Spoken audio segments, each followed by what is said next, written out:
Well, we just knew kind of, especially towards the end of the game, that they were just going to start, really rearing back and throwing it as much as they can because they were having so much success with it. They weren't having much success with the run game, so we came over.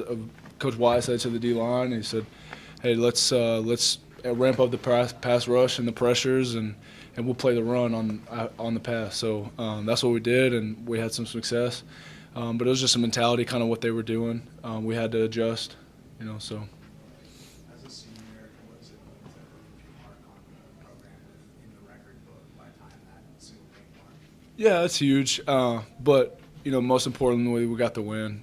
I didn't even know that I had 4 sacks until Albert told me I was walking over here. So obviously a great accomplishment. But D-Mix, Demarie, and Mason and those other guys were putting just as much pressure on him as I just got to him, and they did a great job. And on the back end, they held up well. They had some trouble, but they held up well, and that allowed us to get to us. And we had really good underneath coverage with our linebackers, so that just held up and allowed me to get some time. I know one of them, one of my sacks, it took a little bit of time, but with that's just the back end holding up. We told them, hey, if you guys hold up 4 seconds, we feel like we could get to them in 4 seconds. Just hold 4 seconds, and then if not, that's on us. That's something we got to do. But we were telling them 4 seconds, and then we did a decent job of that. You had your 4 sacks, the whole defense had 8, but you also held them to -8 rushing yards. Yeah. Which is more gratifying to you? Probably the rushing yards, actually. The sacks is a huge deal, don't get me wrong, but we kind of, as a whole defense, want to establish ourselves of, hey, you cannot run the football against the SMU defense, and that's what we did. That's kind of what we prided ourselves.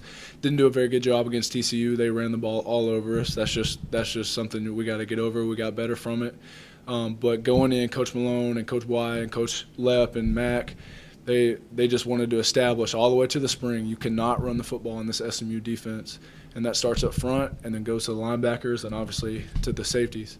And that's something that we wanted to establish every week, no matter who we're playing.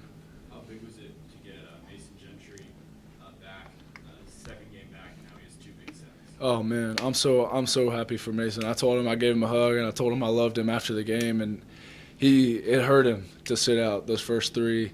And last week he was limited, and I'm just so happy for him. His girlfriend flew all the way down from Michigan to come see him, and his family was there, and he just had a really good night. It's really good to see him really revamp and kind of get back into the flow, and just hope that his back can hold on for the rest of the season.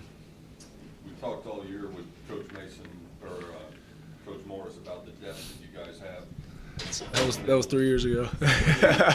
Well, it was leading to Mason Gentry. You missed Mason for a few games. Yeah. And your coaches have talked about the depth and how you've been able to rotate lines.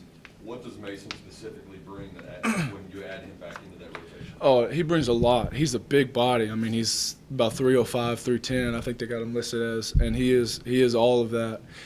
He's just a big body in the middle that just swallows double teams. And coach has kind of been on him in the previous years of, hey, we need more pass production. You do really good in the run game. They can't move you. Your double teams are good. Your hands are inside. But we need some more pass rush, and that's kind of what he's focused on and what he could do, limited, obviously, with his back. But he's just a big body, a big workhorse down low, and then whatever you tell him, he's just going to do his job. Whatever you tell him to do, he's going to do it. He may not like it all the time, but he's going to suck it up, and he's going to do it, and he's going to do a good job for us.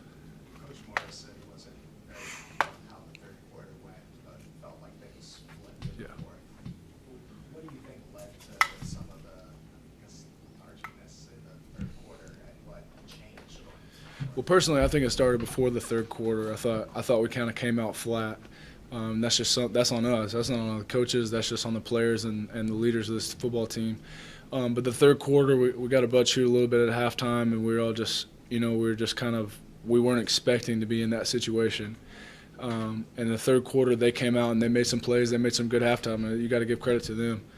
They did a good job, and we kind of felt our backs against the wall. And Coach Moore's bringing it up at the start of the fourth quarter, and so we're going to find out a lot about ourselves. That's all we do. All of our training is for the fourth quarter. and let's see what we got. And I thought we came out well, but that third quarter, yeah, I agree 100%. It was kind of a down, but they were just making plays. You know, you got to give credit to them. We were flat, but they were making plays as well. So I mean, I don't want to make sure we're all, but they were doing a good job. Now, in previous years, coming out flat may have cost you a game. How gratifying is it for you to be able to bounce back in that fourth quarter and close out the game? It's 100% satisfaction. I mean, that's just our culture that Coach Morris talks about with you guys all the time, and with us especially. Every team meeting is about culture, and E+R=O, and it's about a response. So when they came out and they popped that big, I think it was a post down the middle. I don't know how far. It was like 60, 70 yards. You know, it's about a response. You can get on yourself and you can go sit down and whine on the bench, or you can get up, dust it off, and respond the right way and make a play the next. And we had a few things go our way. Some people were making plays, and our response was greater than the event. E+R=O. Yeah, so event plus response equals your outcome. Just kind of our motto. It's been our motto all the off season. Whatever events life throws at you, you can't control those, but you can control your response, which eventually determines the outcome. Coach Morris was talking about how in the last couple of years, maybe this game would have been a tough game for you guys to win. Do you agree with that? And did you ever see or sense any doubt on the bench from your teammates, maybe thinking this isn't our day? Yeah, I agree with that 100%. Last year we don't win this game. He told me, I gave him a hug, I told him I loved him, and that's the first thing he said to me, and he told me he loved me too. But the culture wouldn't withstand it. You know, we would have had bickering on the sidelines, people yelling and screaming at each other, asking, do you really want to play, or this, that, and the other, and a lot of B, C, and D, and blaming, complaining, defending.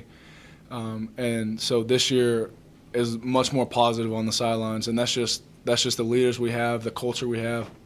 Jordan Wyatt is hurt, obviously. He did a phenomenal job on the sidelines. Give credit to him of just staying positive, just bringing the energy, bringing the juice whenever we needed it. When someone's head was down, he'd run over there, hey, get your head up. Let's go. Let's go. It wasn't, hey, man, do you want to play? Do you really go home? It wasn't none of that.